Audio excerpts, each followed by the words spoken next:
जगन्नाथपुर मंदिर में गार्ड की हत्या के बाद विपक्ष सरकार पे हमलावर है।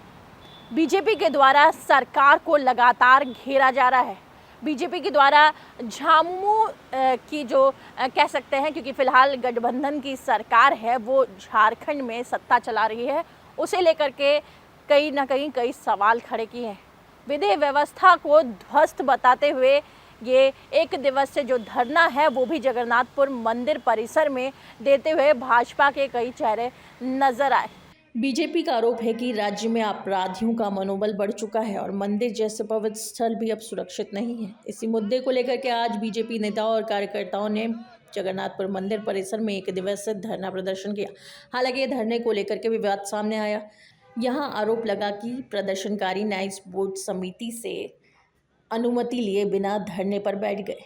इस पर बीजेपी नेताओं का कहना है कि धरना सिर्फ न्यायिक बोर्ड के खिलाफ नहीं बल्कि राज्य सरकार की नीति और लापरवाही के खिलाफ है। उनका आरोप है कि मंदिर परिसर को नशाखोरी का अड्डा बना दिया गया है, जिससे विधि व्यवस्था पूर्ण रूप से ध्वस्त हो चुकी है।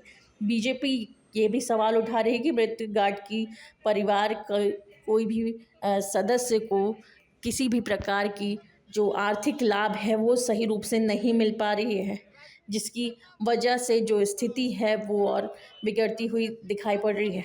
बीजेपी नेताओं ने आशंका जताई कि नई कमेटी मुआवजा देने में देरी कर सकती है या फिर इसे टाल सकती है, जिससे पीड़ित परिवार को न्याय मिलने में देरी होगी।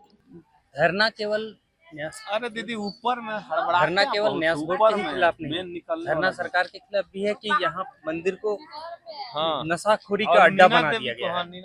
धरना इसके खिलाफ भी है कि मृतक के आश्रितों को कोई सूद लेने वाला नहीं है। धरना इसके खिलाफ भी है कि जो मुआवजा देने की बात हुई थी वो आज तक नहीं मिला और कमेटी चेंज हो गया। जिस दिन इनका मर्डर होता है, जिनके हत्या होने के उसी दिन कमेटी का बदल दिया जाता है।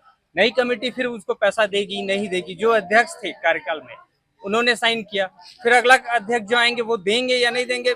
अगर दिन पर 1 महीना 2 महीना टाल दिया जाए फिर उनका सूद कौन लेगा, कौन देगा? मुख्य मांग क्या क्या है? मुख्य मांग हमारे यहाँ है कि मंदिर परिसर की सुरक्षा बढ़ाया जाए, नशाखोरी इधर का खत्म किया जाए, एक भी लोग नशा में नहीं रहे। तीसरा मांग है कि उस मृतक के परिजनों को तत्काल मुआवजा दिया जाए। चौथा मांग है कि मृतक के आश्रितों को सरकारी नौकरी या फिर उनके परिवार वालों को समुचित पढ़ाई का व्यवस्था या फिर उनके रहन सहन का व्यवस्था तत्काल।